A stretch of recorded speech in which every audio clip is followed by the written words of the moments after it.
प्राप्त माहितीनुसार यवतमाळ जिल्ह्यातील नेर परसोपंत येथील एक व्यक्ती कारंजा येथील डॉक्टर कांत हॉस्पिटल यांच्याकडे दिनांक 3 मे रोजी तपासणी करण्याकरता आली होती।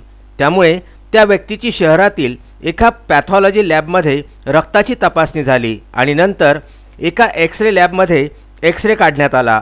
हे सर्व रिपोर्ट येईपर्यंत ती व्यक्ती कारंजा शहरातच राहत असलेल्या त्यांच्या नातेवाईकांकडे सकाळपासून तर सायंकाळपर्यंत थांबून परत डॉक्टर कांत यांच्या हॉस्पिटलमध्ये तपासणीचे रिपोर्ट घेऊन आली होती।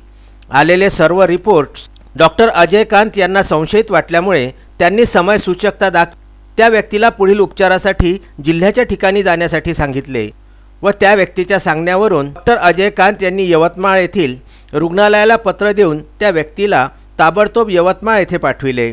वाशिम जिल्हा आतापर्यंत 100% कोरोनामुक्त होता, पण अचानक 3 तारखेला यवतमाळ जिल्ह्यातल्या नेर इथून कारंजा शहरातील डॉक्टर कांत हॉस्पिटलमध्ये एक संशयित रुग्ण आल्यामुळे व त्याच्या स्त्रावाचे नमुने काल दिनांक 4 रोजी पॉझिटिव्ह निघाल्यामुळे कारंजा शहरात एकच खळबळ उडालेली आहे। बघत रहा विदर्भ न्यूजसाठी अक्षय लोटे, कारंजा।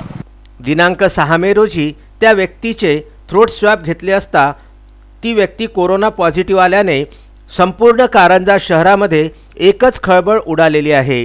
ग्रीन झोनमध्ये असलेल्या वाशिम जिल्ह्यामध्ये 5 मे पर्यंत एकही रुग्ण हा कोरोना पॉझिटिव्ह नसताना कारंजा तालुक्यात मात्र भीतीचे वातावरण निर्माण झालेले आहे। प्रशासनापुढे सर्वात मोठा प्रश्न उभा राहिलेला आहे की वाशिम जिल्ह्यातील सर्व रस्ते हे कडेकोट नाकाबंदी केलेले असताना सुद्धा यवतमाळ जिल्ह्यातील हा रुग्ण कारंजा शहरामध्ये दाखल झाला कसा?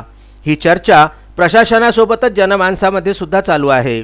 विदर्भ न्यूज प्रतिनिधीच्या माहितीनुसार त्या व्यक्तीच्या संपर्कात आलेल्या कारंजा शहरातील 10 ते 12 व्यक्तींना वाशिम येथील जिल्हा सामान्य रुग्णालयामध्ये कोविड-19च्या चाचणीसाठी पाठविण्यात आलेले असून पुढील 8 ते 10 दिवस डॉक्टर अजय कांत यांचे हॉस्पिटल व संबंधित दोन्ही लॅब ह्या दक्षता म्हणून बंद ठेवल्याची बातमी आहे। वाशिम जिल्ह्यातल्या कारंजा लाड येथून विदर्भ न्यूज करिता अक्षय लोटे यांचा खास वृत्तांत।